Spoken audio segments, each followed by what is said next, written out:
Call the Apache Junction City Council meeting to order. The prayer will be led by Vice Mayor Wilson and the pledge by Councilmember Evans. Heavenly Father, as we are gathered together this great evening, as we discuss city business, we give thanks for this wonderful time of the year. We are starting to see the desert in bloom again and notice the beauty of our area. We are again spending a lot of time outside enjoying your creation. We ask for your assistance as we continue to perform city business. Help us as we continue to keep this a community, a great place to live. Help us as we communicate and discuss the issues as we keep the overall goal in sight. Finally, we ask for your protective hand for not only our local firefighters, but also the firefighters that are involved with the containments of the early brush fires that we've been experiencing so far this year. Keep them all safe, and we extend this to all our first responders and our military members and their families wherever they're serving throughout the world. Keep them all safe and return home at the end of their duty day. In the Lord's name, amen. I pledge allegiance to the flag of the United States of America and to the republic for which it stands, one nation, under God, indivisible, with liberty and justice for all.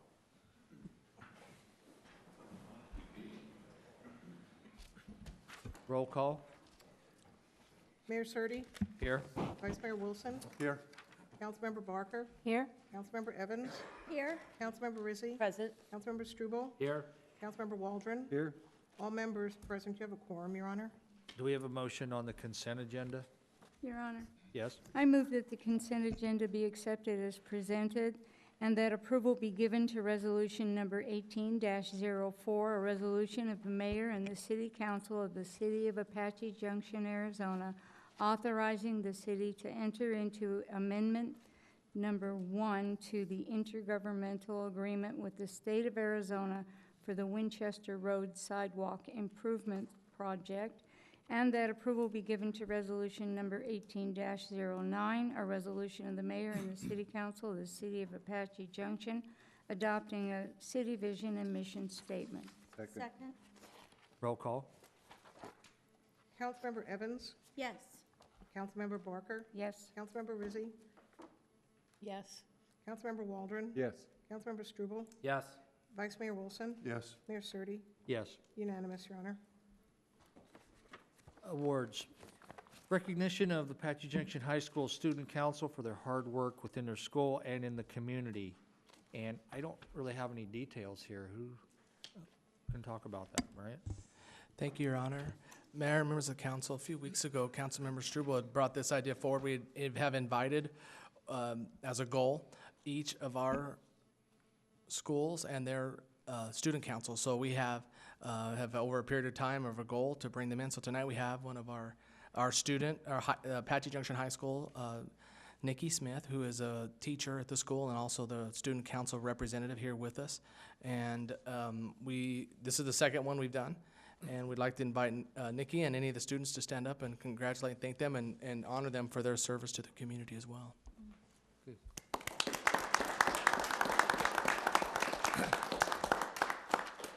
Nikki mentioned to me that what you find often the case with student council members is that they are the most active in the school.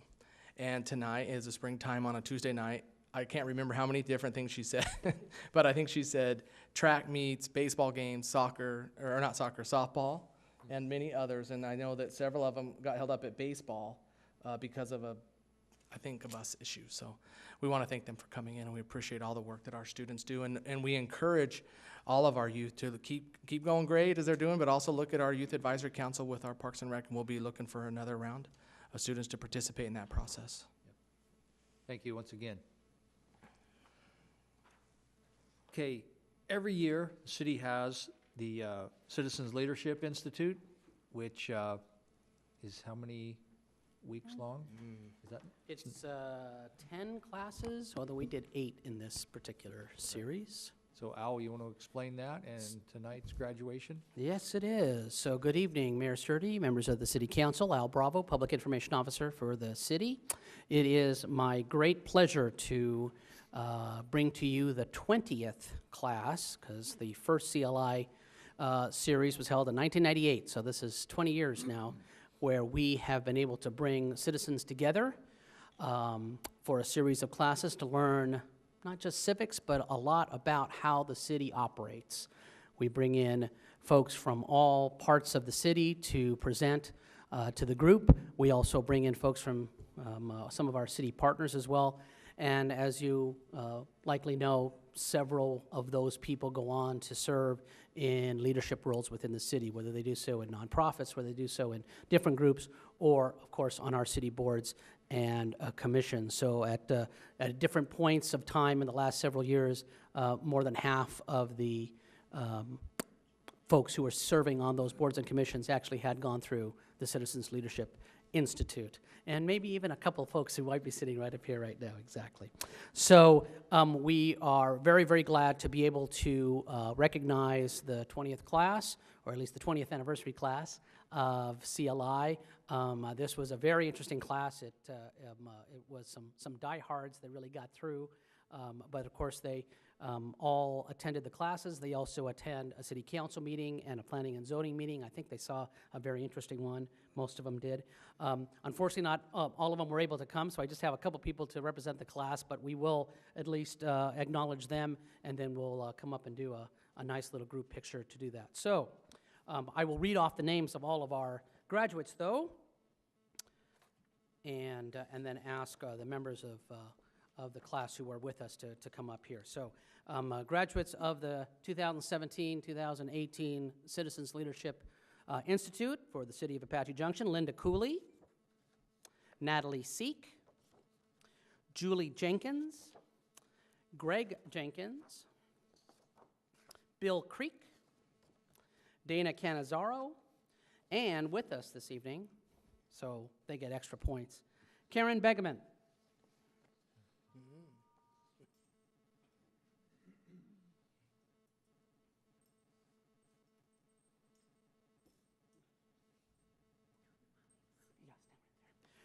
Dirk Begeman. We never see him around here, do we? And Jason Digos.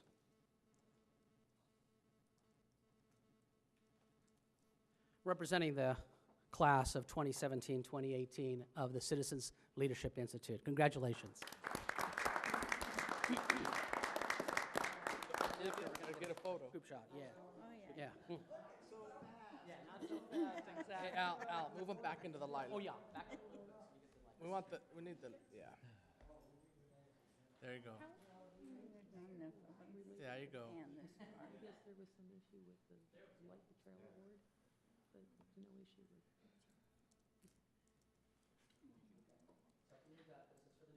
Interesting.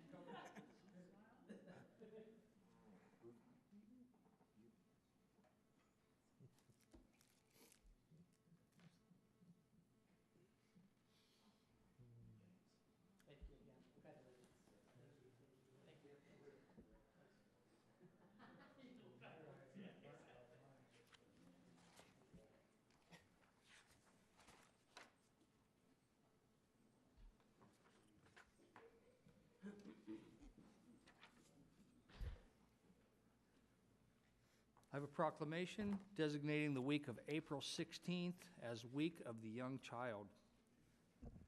Whereas, the first things first, Pinal County, Pinal Regional Partnership Council, and local partner organizations, in conjunction with the National Association for the Education of Young Children, are celebrating the Week of the Young Child, April 16th through the 20th, 2018.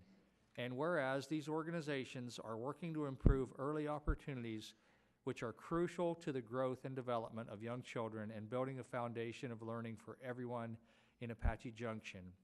And whereas all young children and their families in the state of Arizona and Apache Junction deserve access to high-quality early childhood education, and whereas public policies and programs that support early learning for all young children are critical to young children's future and the success of our community. And whereas teachers and others who make a difference in the lives of the young children and families in Apache Junction, Arizona, deserve thanks and recognition.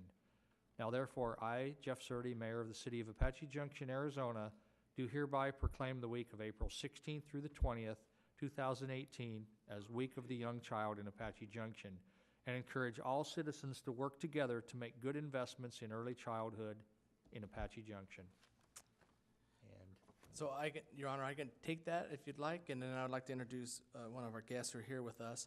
So about twice a year, I get the opportunity to serve on a statewide level finance board. Thank you. With First Things First, and many, many moons ago, I was asked to be on the very first Pinal County First Things First partnership board as the parent rep. My children were much younger, and you had to have children that were 0 to 5 to be on that board. This revenue was passed by the residents and the citizens of Arizona for a tobacco tax, and the tobacco tax raised it, I think, 50 cents a pack, and it generates in the state about $280 million that is directly funded towards programs for children 0 to 5. And I guess the way I like to describe it is our children are everything. They are our future, and they are the ones learning. They're our green wood, and they're the ones learning, and we need to protect culture and nurture them. So tonight, on behalf of First Things First, I honor your commitment to recognize the importance of early learning, early literacy, and to celebrate the teachers and the policies that contribute to great outcomes for our younger citizens. Mayor Surdy and members of the council, I thank you again for recognizing them. I am honored to be part, in some way, indirectly associated with First Things First. I want to introduce Beverly Gomez Arriaga, who is from First Things First. I don't know if you have anything else to say, Beverly, or say hello. Come on up if you do. Yeah. Thank you. Hi, I'm Beverly Gomez Arriaga. I am the Parent Awareness and Community Outreach Coordinator for the Pinal region of First Things First. And my job is to raise public awareness about the importance of early childhood. And that's because we know now how important a child's brain develops 90% by age 5.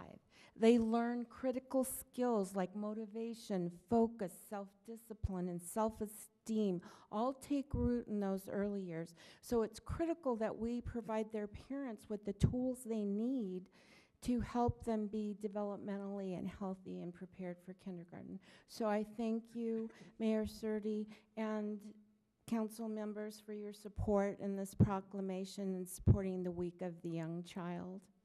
Thank you. thank you for all that you do. Thank you. You may notice that we are one participant in one of the grants, and that is our fun van. The City of Apache Junction stepped up to allow for us to provide literacy services to children 0 to 5 all across the county in areas, especially in the more rural areas like Salmon Well and other areas. So you'll see some of that sometimes. You'll see that at our parking lot at the library. Thank you very much. Announcements and current events. Chip. Yes, I got a couple here. As you all may know, tomorrow evening at the Multi-Generation Center at 7 o'clock is I'm going to say, Apache Junction is putting on an introduction to a transportation plan and the survey that they're requesting.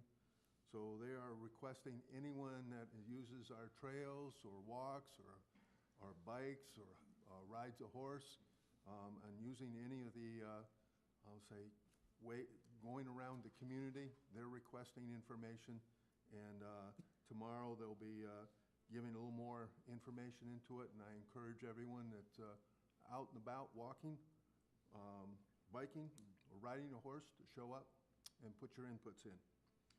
And on a personal note, as some of you may know, my wife's miniature horse, Shadow, has been in the process of being trained to be a service horse. It's a miniature horse, of course, and and it's his testing time and graduation this coming Saturday, and he'll sometime after 7 o'clock in the morning he'll be going through his requirements and what needs to be done, and see if he will successfully pass. They would like you to come out and not only witness Shadow and his attempt, but we have several dogs, service dogs that are in training that will be also certified as well.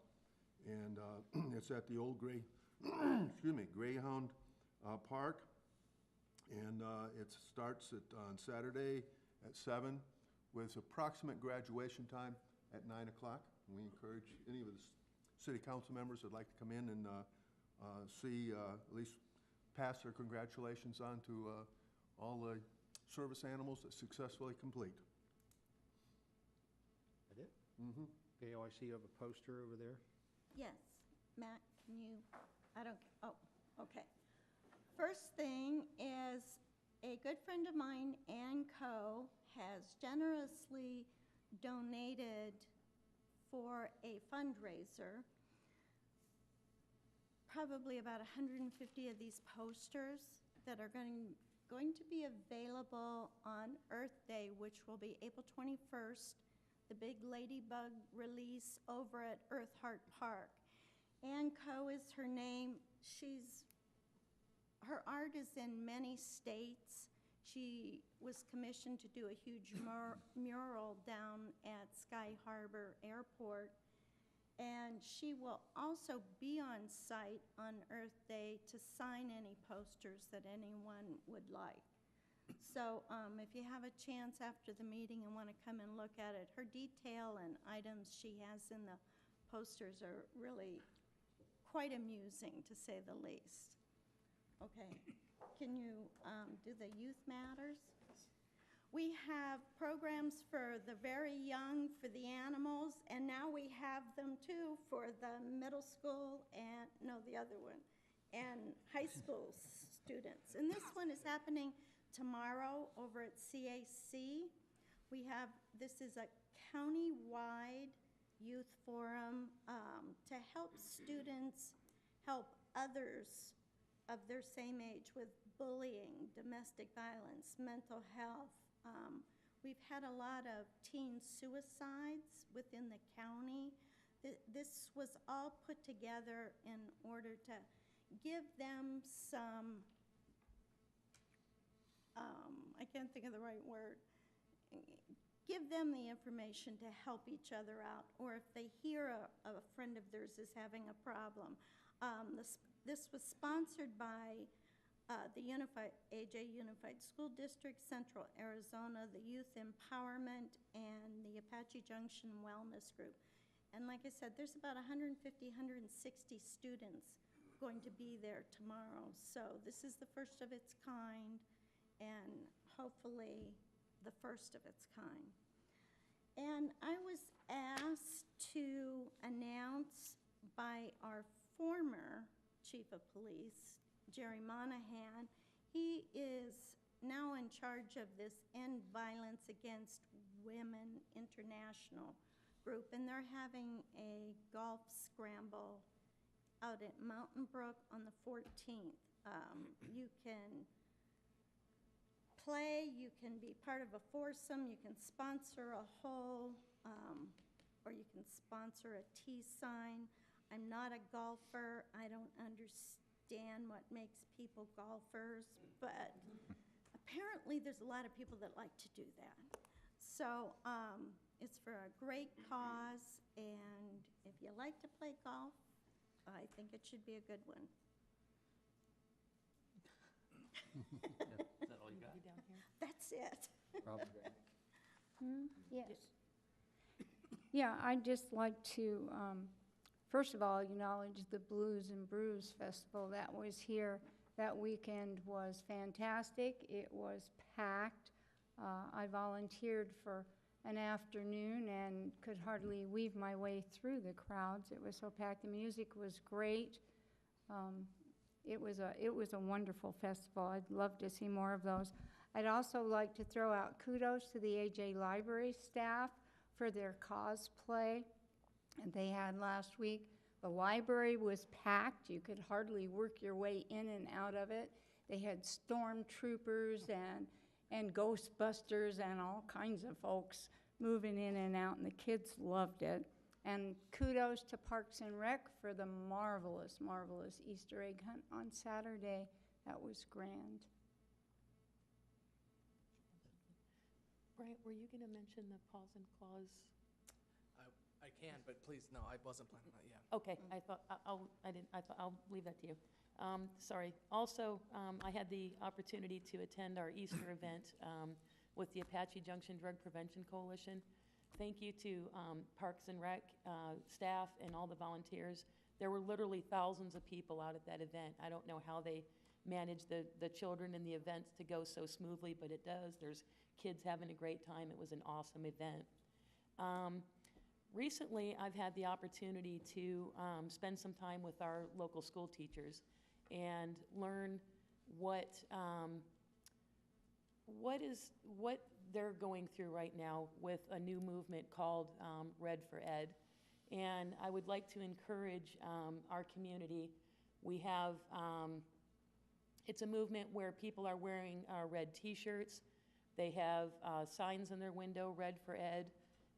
They have t-shirts with logos. If you don't have a t-shirt, Red for Ed logo, some of the local businesses have signs, bumper stickers, and t-shirts that you can pick those up if you're interested in helping support our teachers. If not, wearing red t-shirts on Wednesdays. There's just a movement going not just across our community, but across the state. And we would just encourage, just help get behind this movement, help support our teachers.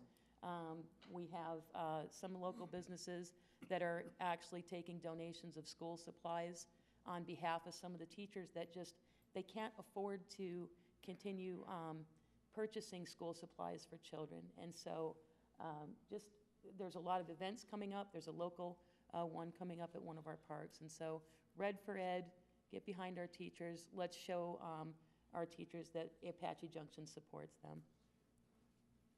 I think Gail remembered something else? No, Oh, Jeff did, okay. I just follow up on Councilmember Barker. The Easter egg hunting was amazing again this year. Great weather. It was amazing to watch all the kids run around and play and have fun and do all that. I wanted to talk about it. Last August, I was able to actually have lunch during a crew training with the AJ High School Student Council. And just to give them some accolades, they are very wise for young people. That's a hard thing to say. I mean, doesn't sound right. But we asked them. I was asking them questions about what they wanted for the city, and they gave me some great ideas and great insight as to what all worked, what they wanted to see. But then they also were working with the 6th graders in this crew training, and it just shows that that they are there to volunteer, not just to be another member of another group and put on their resume, but they really do care about our community and everything. So I just want to give them a kudos for that. Thank you. And I have several things. I'm pleased to acknowledge that next week, April 8th through the 14th, is designated National Public Safety Telecommunications Week, Telecommunicators Week. With this in mind, we would like to bring attention to praise and honor the services that our Apache Junction Police Department 911 dispatchers provide. These dedicated people are there 24 hours a day, 365 days a year. They are the unseen voice on the emergency phone line that receives dispatches and in times of duress try to be the calming and securing soul in a human tragedy. In 2017, Apache Junction Police dispatchers answered more than 77,000 calls for service from our citizens and visitors. And as of this week, they will be taking calls by text message as the new text to 911 service has gone into operation across the metro area, including Apache Junction. Please join us in honoring and thanking our dispatch personnel that work daily and diligently to to keep our officers safe and for all those in need of help. Lots of info on that 911. If you have to text, they can't pick up your location, so if you can, try to get the location into that text. And I have a few other things. On April 14th, out at Lost Dutchman State Park, we have the picture-perfect wine tasting event. This is by the Friends of the Park. If you remember correctly, several years ago, they helped save that park and keep it open. I believe that starts at 4:30. There is a charge to get in, but it all goes to help the park, and there's a lot of drawings, and it's a very, very nice event, and it's beautiful out there. And I also want to acknowledge the Blues Festival, and I want to give kudos to the chamber workers out there. I had a chance to just walk around, and I was in both of the tents, and they had beer got donated by one of the local distributors, and there was a kind of a glitch, and they ran out of a certain product, and people were coming up very angry, and I was wanting to jump in there and help defend them, but the chamber workers just stood there very politely and took it, even though it wasn't their fault. They took all the abuse from these people, and they were just so courteous to the abuse that they were getting, even though it was all for a good thing. And also on the Easter egg hunt out there, I think 5 of us were out there. It went very smoothly. I want to thank Parks and Rec. And also while I was out there, I want to thank one volunteer part-time employee, and he just makes it run so smoothly. And if you've ever been out there, it's just like, it could easily be chaos and pandemonium. But we have, and he's actually the father of one of the employees, and John Underwood. If you've ever heard him communicate through the loudspeaker, he has everybody in order, and he tells everybody exactly how it's going to go and how to do it. And if not for him, it would be so confusing. And he's got his method down so precisely. It's very awesome the way he does that. And I just go off of his call, off of his cue. And he really needs a thanks for that. I don't know how many years he's been doing it, but he's very good. So. And the Easter Bunny in that hot suit. Yeah. City Manager's report. Thank you, Your Honor, and I will definitely pass on to Liz Legenbach and her staff on the great work of the events that are going on, all of them, and then especially to John Underwood. He is really a great volunteer, and he works part-time. He's awesome. We love him. We couldn't do a lot of things without folks like that in our community that make it happen. I'll want to share, I started to get some dates from ADOT on their project out here on 88 with the roundabout. A lot of folks are wondering about that. It's in earnest, full steam ahead. Hayden Contractors are the contractor of record, and Al Bravo is working closely with ADOT on keeping the communication posted. As we work through the summer, this will be a big project and a big pain in the rear, and we can do our very best in communicating how this is going to go. So a couple of things, we're looking at the end of the year. So sometime, I'm telling everybody, we used to get fries open. I thought we'd have Halloween candy. So for this one, they're talking about December, right around Thanksgiving time is what we're crossing our fingers, but hopefully before the end of the year, the roundabout will be complete. So that's coming. That's the update on that, and the update on the text to 911. We're super thrilled to be a part of all of the press releases that are coming out. I'll say Maricopa County, because it's part of the Maricopa County Association of Governments. Well, guess what, everyone? We're part of that. We're part of MAG, and we're part of this region, and we're part of these high-level dispatch services. And so as it continues to roll out, we're going to continue to inform our public, as it is an essential and wonderful service for public safety. I'm also happy to announce that tonight we have our newly painted Paws and Claws van from our Animal Control Division, Paws and Claws Division, and hope everyone get a chance to see it. We had a contest on which one design, and we had a lot of activity and a lot of participation in that, and the winner is out there, and it's a really friendly, inviting type of a van, and we hope folks will continue to embrace and support the great work and that goes on. And we are super proud of our staff there and the work that goes on there. Now, Matt, if I could maybe check the desktop here, I'd like to let everyone know of something. We've been working with ASU on 4 different projects, and one's called the Positively AJ. It's right there, yeah. And this one is an announcement that you're going to start seeing out in the community, invitations through Facebook and Twitter about this event at Flatiron Park, Sunday, April 15th. And it's Positively Ghostly. And it is an opportunity to join with us to bring ghost stories of Apache Junction to life through our graduate students at Arizona State University, pairing up with the City of AJ to create and curate an evening of ghost stories brought to life. We encourage many to come and create this wonderful history that will be tales to be remembered and never forgotten, woven into our Apache Junction history. So we're really excited about that. It, again, is at Flatiron Park for all ages. It's free, and cookies to be served at 7:30. Can't beat that. And with that, Your Honor, that is my report. Thank you. Public hearing for application for an interim permit, person transfer individual Series 12 liquor license for Forever. Kathy Conley, would you introduce this? Sure. Yes, Your Honor, you considered this at your last meeting and decided to continue it to tonight because there were some outstanding issues regarding pending criminal case. There was an issue about the actual ownership of the business. I did mention some tax issues that were outstanding, and then there were some building code issues that were brought to you from our building official. I can only answer as for the tax issues. They are resolved at this point in time. So you can remove that from, you know, if you were considering denial for that reason, you can remove that as a reason.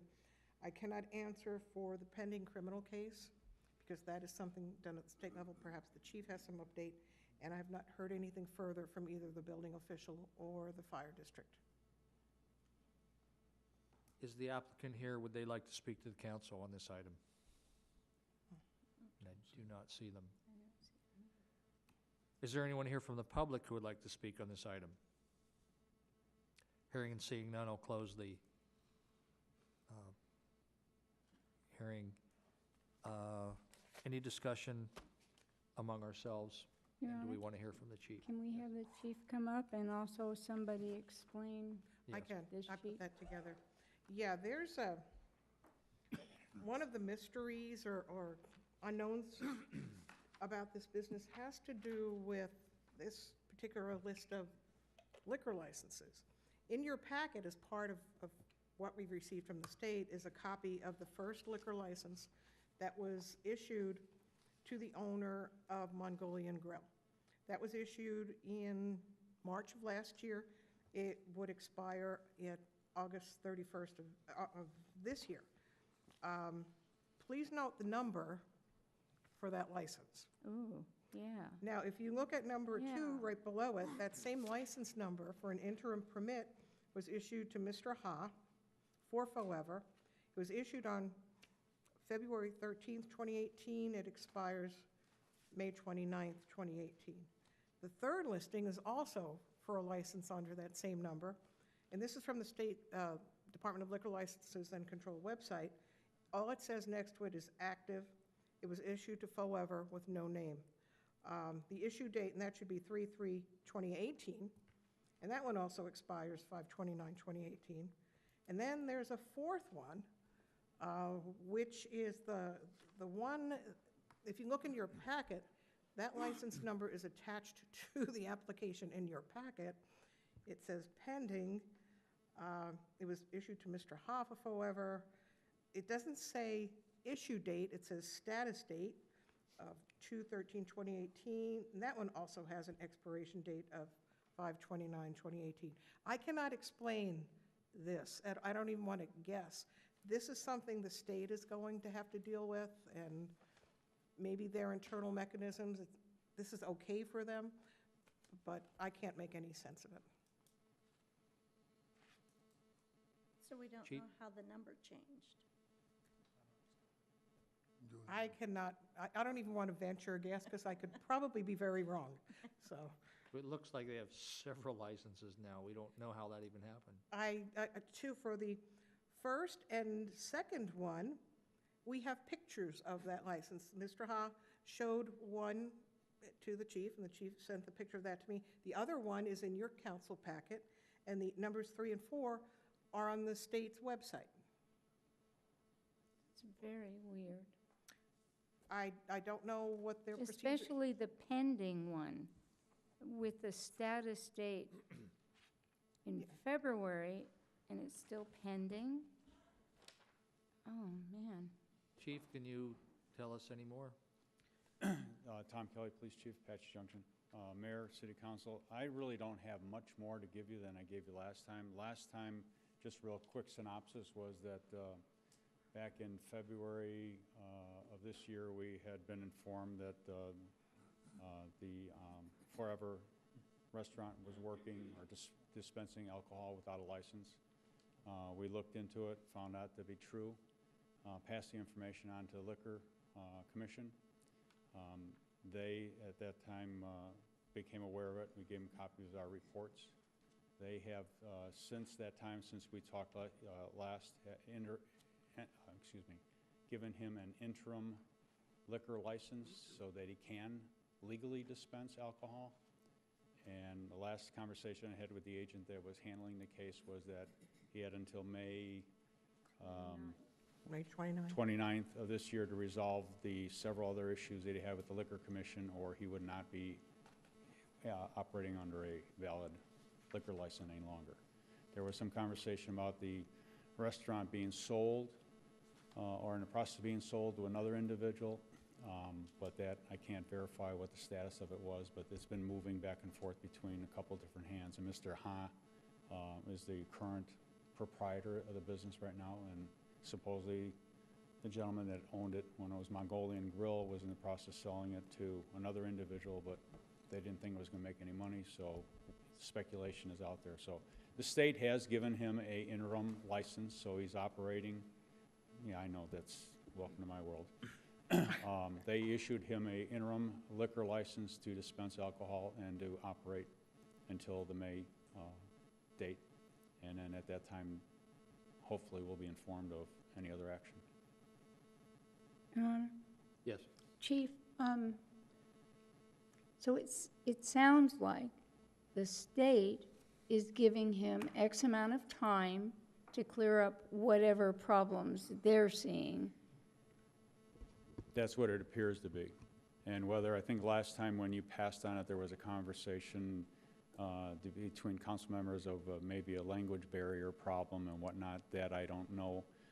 Mr. Ha and I have spoken a couple times and haven't had any real difficulties. Just have to speak a little slower than normally I would speak. But other than that, I haven't had any issues with him. But it appears that the state is giving him time to resolve some other issues that have not been disclosed to us, whatever they may be, between the previous owner, their licensing agreement, and some other issues that the state is. The state's basically the ones responsible for issuing the license and the enforcement of it. We were just looking into it because it was brought to our attention. So we have this application in front of us, which would overlap the interim license he has now. I'm confused. That would be his 5th license, were they to accept that. This is a very confusing case. So with the license that he has, because we had the information that he was selling alcohol without a license, he's really had some sort of, or some form of a license since he's taken over. He currently has a valid license to dispense alcohol. So the current criminal case for selling alcohol without a license, where does that stand? That has been passed on to the State Liquor Commission to decide whatever they want to do with it.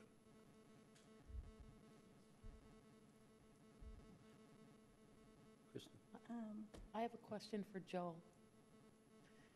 The city council on the liquor licenses are just a recommending board, and then the state makes the final decision. We could say yes, and the state could say, agree with us and say yes or no. We could say no, and the state could say Correct. yes. Correct. They would have to have a hearing if you all say no, or if you vote a recommendation for no. And so the violations don't go through the city court where the violations are taking place, they're handled on a state level? There's a state liquor investigator. I don't know how many there are for the state, but there's not very many. And they file in Phoenix, I believe. And it could be also an administrative hearing also. So it's not just criminal, it could also be civil. And so does that make it more difficult? I would assume it makes it more difficult for us to track. It's not like our city court is handling this situation where we're communicating with the police department who can relay to the city council. We really don't know where these criminal charges lie right now. Nothing's been filed with my prosecutor, so I can't tell you that there's a misdemeanor involved, filed by the state investigator. So I have no information on that. Well, that complicates things. Well, we could have filed, the problem we have with it is, like you articulated, that the state basically has the authority to grant the license or not, whether you approve it or don't approve it. They can ultimately say, well, we're going to approve the license. We thought that with the information we passed on the state, it would seem to be cleaner to let them make the decision versus filing it in the city court and having the city court find a criminal case against the individual, since they already had an agent assigned to the investigation, had been out there a couple times. So we thought it'd be cleaner to have them have the information and they can decide what they want to do with it, rather than tying up our local prosecutor to handle a case and either whatever the finding might be on it. I'd be more inclined to leave it at the state level than let them handle the. More discussion, Chip? Joel, can we just basically, in a sense, instead of saying a yay or nay on this, just say, with all the unknowns involved, we're passing this all on to the state for them to make a decision, period? That would probably be looked upon as a yes, because you didn't say no. Yeah. And so you have 60 days from the filing date that they file the application. So, and if you don't take any action, that's also seen as a yes. So then they would not have a hearing unless they wanted to have a hearing for themselves. There is a standard for what they have to do at the hearing is the capability, qualifications, and reliability of the applicant must be shown at the hearing. And then also, does the public convenience require that it's the best interest of the community for issuing the license? And there's case law on a lot of that stuff, but basically I've been to these hearings and they go through capability, qualifications, and reliability. And these are for general liquor licenses, but they also do it for interim. So, I mean, if you vote to take no action or to take no position, that will be deemed as basic a recommendation for approval. But a no vote would put it in the state's hands, and A no vote will have them require a hearing. So a third possible motion is no action at this time. Correct? I But mean, that will be That's a yes considered a vote. yes. it will be considered a yes vote, but Yes. you could do that motion, yes, you could. If I I could guess just- I'm kind of a little bit confused, like Councilmember Barker, he's got, well, there's 4 licenses here, Yeah. and he's operating apparently under those as far as we know, so why are we even being asked to do something if he's already got a license to operate? There's actually only 2 licenses. Well, I know, There's only there's 2 4 of them. issued. It seems like we're being asked to do something that the state's already made a decision on. Well, No. no. What he's been given is an interim permit, and that's what you're looking at. The board will see that. And the state would make the decision to have it become permanent liquor license, subject to violations and timeframes. And so if we don't do anything, we say it's basically a yes. If we choose to deny, then there will be a hearing, and as Joel said, one of the council members would probably be best to go down there and I'll sit, take you down, and sit upon the hearing yes. and But we wouldn't have to prove any of those three things that you talked about. We would just say what the council voted on. Correct. If you voted, if the recommendation's for no, you're supposed to have findings. Those findings then go with the letter that the city clerk sends the director, and then the director gives it to the board, and that's how it's supposed to work. And so usually, though, when they have a council member there or a mayor, they pay attention or they listen to those individuals more than a layperson, like an attorney or a manager. And when So- did this applicant, just so this public knows, when does the 60-day period start on this? It already started. Yeah, I know, but when? It started, the date is on the face of the application. It's 60 days from the day he filed it, 213. which was 2/13. Yep. So we're talking So, April yeah. 13th, so Yeah, it's so next week. Mhm. It's, we have to take action here, but he has a pending one, he can continue to sell liquor until the 29th, correct, of May? Well, I You don't know, this is what's confusing. I don't know. I mean, he has at least two that appear he can use to sell alcohol Yeah. on an interim basis. Yeah, Yeah. we're kind of, what are we doing here? I'd like You, to make a you're, motion. actually, Your you're Honor. obligated by, No, I know, yeah. but Yeah. Your they're Honor. doing stuff. Your Honor, I'd like to make a motion. Yes, I'll call for a motion now. I move that the application for an interim permit person transfer individual Series 12 liquor license for Forever submitted by, and I cannot pronounce his name, be recommended for denial to the Arizona Department of Liquor Licenses and Control due to the ambiguity of the information available concerning licensing and possible criminal charges. Second. A motion and second. Roll call? Councilmember Waldron, Yes. Councilmember Evans, Yes. Councilmember Struble, Yes, Councilmember Barker, Yes. Vice Mayor Wilson, Yes. Councilmember Rizzi, Yes. Mayor Surtee, Yes. unanimous, Your Honor. Now who's going down? I'll let you know the date. I told him I'll let you know the date once I know it. I got nothing else. Let them handle it. You attacked. no, it'll be over by Yeah. then. We've done our job. Or can we do all of us go and have Open meeting law? a meeting? Yeah. No, let's not do that. Just announce it, so. Moving on. Public hearing for proposed resolution number 18-08, proposing a permanent adjustment to the 1979-1980 base expenditure limitation of the city of Apache Junction. City Clerk Kathy Conley. Your Honor, this is, we talked about this previously, as a change, or a proposed change, to go from the alternative expenditure limitation to the permanent base option, which are both allowed under state law. This particular resolution will get you, or get that issue onto the ballot in August of this year. And while there's no statutory requirement to have a public hearing on this, my suggestion to you at the last meeting was that you do so, just to see if there was any public input. Okay, will the applicant speak? Brian, is that you, or do we need to have a public hearing now? Go to public, it's all of us.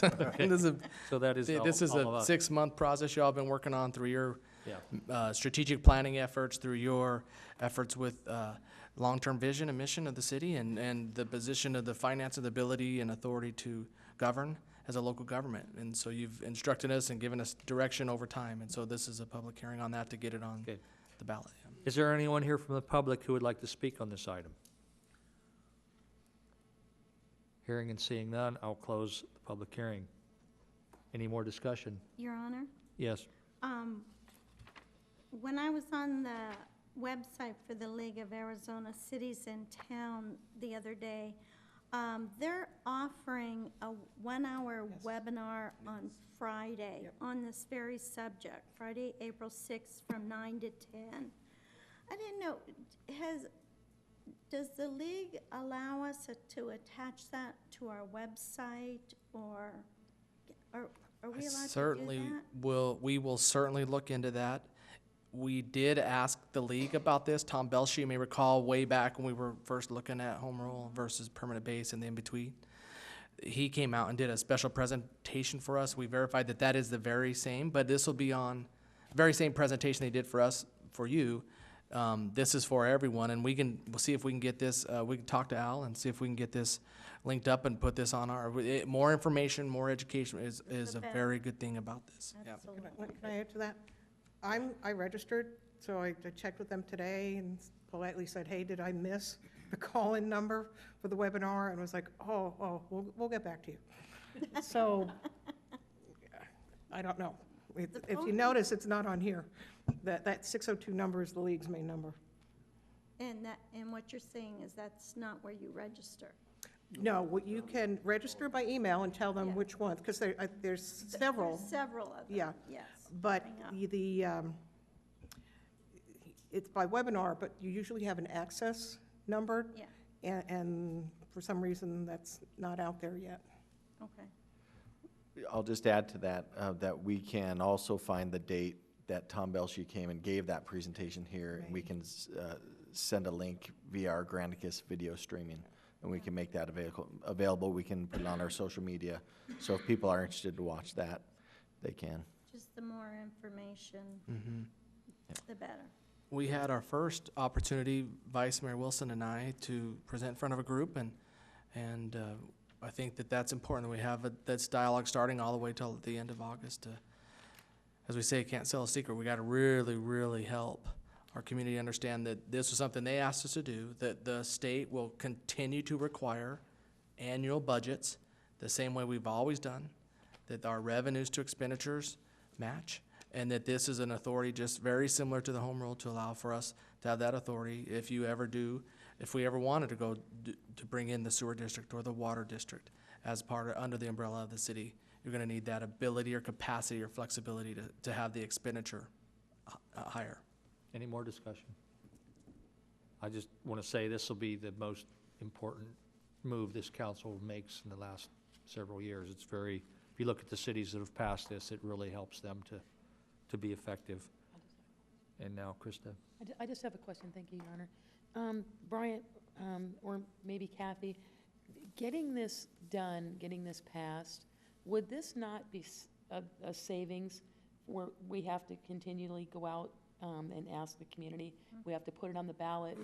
I'm sure that costs, there's expense to that. We have to educate the community and we. Kathy, you have that exact number. Yeah, we talked In the long run, this would And save. stress. Yes. Something like this requires publication with a publicity pamphlet, which includes not just this resolution, but what's called a detailed analysis, a summary analysis, and a whole bunch of other things. And then you have to solicit for pro and con arguments. You put all of that in the pamphlet in both Spanish and English. And there's other prerequisites for announcing where the polling places are. That all has to be in that booklet. And it winds, if you recall, the one for last year is 8.5 by 11. Has to go to every household where there's a registered voter. And it cost us about $13,000. Yeah, I'll call for a motion. Your Honor, Yes, Gail.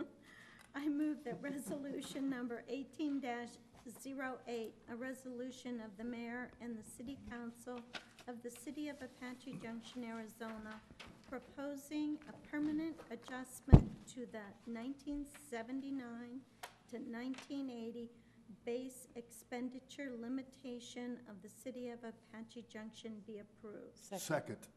Roll call. Councilmember Struble, Yes. Councilmember Rizzi, Absolutely, yes. Councilmember Evans, Yes. Vice Mayor Wilson, Yeah, I still fought over trying to make the motion. Yes. Councilmember Waldron, Yes. Councilmember Barker. Yes. Mayor Surtee. Yes. Unanimous, Your Honor. Do we have a motion on the next set of meetings? Your Honor, Yes. I'm getting it. I move that an executive session at 6 p.m. and a work session at 7 p.m. be held on Monday, April 16th, 2018, in the City Council Conference Room and City Council Chambers respectively, and that an executive session at 6 p.m. be held on Tuesday, April 17th, 2018, in the City Council Conference Room. Second. Roll call? Councilmember Barker? Yes. Councilmember Waldron? Yes. Vice Mayor Wilson? Yes. Councilmember Evans? Yes. Councilmember Rizzi? Yes. Councilmember Struble? Yes. Mayor Surtee? Yes. Unanimous, Your Honor. It's time for call to the public. We have one request, and we know that he'll behave, so I'm not going to read the script. Gil Cropper Sr.